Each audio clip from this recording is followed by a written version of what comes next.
Hi guys, welcome back to the channel. Today we're going to be making an omelette in the air fryer.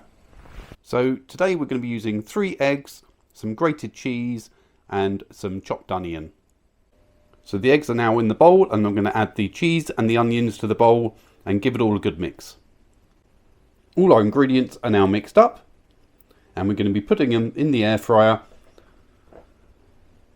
And I've put some baking paper in the tray. I've now poured some olive oil into the baking paper tray and let's add our ingredients.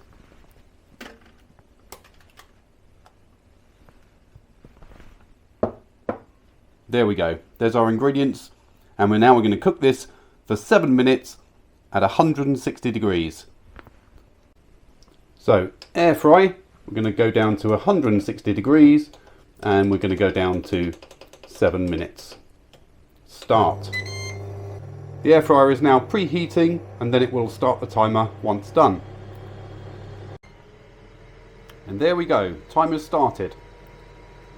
Hopefully after 7 minutes we'll have a perfectly cooked cheese and onion omelette.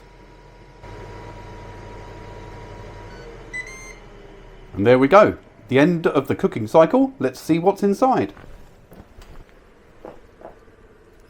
Wow, that does sure look good. Let's get it on a plate and see how it tastes. And there it is. I've got it on a plate. The reason I use the baking paper is because it's a lot easier to get out of the air fryer and it will just slide off onto the plate. And there we go. Our omelette, perfectly cooked, 7 minutes, 160 degrees. A gorgeous cheese and onion omelette. Let's see how it tastes. So let's try a bit of this omelette. That really is perfectly cooked and really tasty, easy to make omelette. If you like the video, please hit the subscribe button, leave any comments down below, and please hit that like button. Really appreciate it. Thanks for watching guys. See you in the next video. Bye for now.